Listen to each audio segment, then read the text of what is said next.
لە ڕۆژی گیانی بەرەنگاربوونەوەی تونند و تیژی دژ بە ژنان بەشێک لە چالاکانی ژنان و ڕێکخراوەکانی هەڵەبجە ڕێپێوانێکیان بۆ بەردەم بینایی پارێزگای شارەکە ئەنجامدا و داوای باشکردنی ڕەوشی ژنانیان کرد.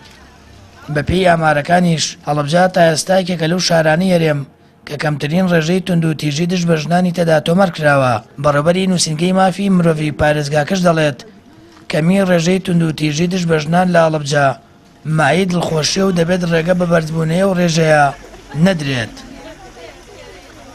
بەتەکید ئێمە بەدڵنیایی و جێگەی خۆشحاڵیە کاتێک کابینین پارێزگای هەڵەبجە لەسەر ئاستی پارێزگاکانی تری کوردستانە ئاستی تونند و تیژی کەمترەکە، بەڵام نەبوونی بەڕێوەبەرایەتێک ئەو پشتڕاست دەکاتەوە کە ئایا ئەو ئامارانە بەڕاستی دەقیقن تا ئەو ڕادیکام نووسینگەیە نەبوونی و کەمبوونەوەی وەکو یەک وایە. بۆیە ئێرە ئەبێ هاوڵاتیانیان پارێزگای بشنە سادق بۆ تۆمارکردنی سکاڵاکان لەسەر تونند و تیژی دژی ژنان. ئەمەش گرفتێکی بۆ خێزانەکان و ژنان دروست کردووە کە دەوەچێ وەکو پێویست نەتوانن بچن سکاڵاکانیان بەرنەوە نووسینگەی یان ئەو نووسینگەی ژۆکو پێویست نەتوانێت بەدەم داواکاریەکانەوە بێت. بۆیە ئەمە وای کردووە کە تا ئێستا ئامارەکان جێگەی دڵخۆشیەکە کەمن، بەڵام ئەوەی جێگەی نیگەرانیە لە 6 مانگی یەکەمی 2018 ئامارەکانی سنووری پارێزگای هەڵەبجە هەڵکشانی بەخۆیەوە بینیوە لە 19 حاڵەتەوە بەرز بۆتەوە بۆ 30 حاڵەت کە ئەمەش بەڕاستی ئێمە ئیشمان لەسەر ئەوە بوو کە کار بکەین بۆ کەمکردنەوەی ئامارەکان و تونند و تیژەکان، بەڵام لە زیادبوودایە بۆیە بێ ڕێگەچاریتر بگیرێتە بەر کاری بکرێت و پلانی نیشتیمانی هەبێ بۆ کەمکردنەوەی ئەم تونند و تیژیانە کە لەم سنوورەدا ڕوئەدا.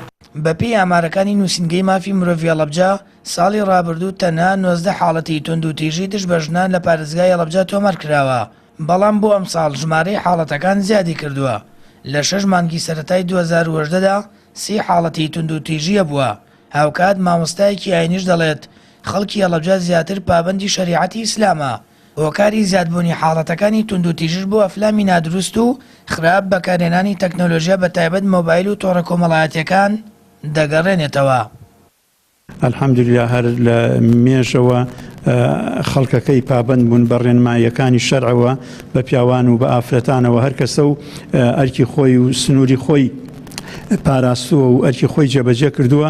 لەبەرەوە الحەمدوللا لەم سنوورە تونند و تیژی زۆر کەم بووە لە چاو شوێنەکانی کە، بەڵام کە جێگەی داخە ئەبینین ئەم ساڵ ئەو ڕێژەیە لە سنووری هەڵەبجە و هەورامان و شارە زوور تا ڕادەیەک بەرچاوە زیادی کردووە بە هۆی خراپ بەکارهێنانی موبایل و ئەنتەرنێت و فەیسبوک و زیاتر لەوەوە سەرچاوە دەگرێت. ساڵانە لە هەرێمی کوردستان دەیان چالاکی جۆراجۆ لە ڕۆژی گیانی بەرەنگاربوونەوەی تونند و تیژی دژ بە ژنان بەڕێوە دەچن و ئەم ساڵیش 16 ڕۆژ بۆ بڵاوکردنەوەی هۆشیاری و بەڕێوەبردننی سیمینار و وەرکشۆپ دیاری کراوە کە تیایاندا کێشەکانی ژنان و نێشتنی هۆکارەکانی تونند و تیژی کاریان لەسەر دەکرێت. سامان فتاح، کەناڵی ئاسمانی پەیام، هەڵەبجە.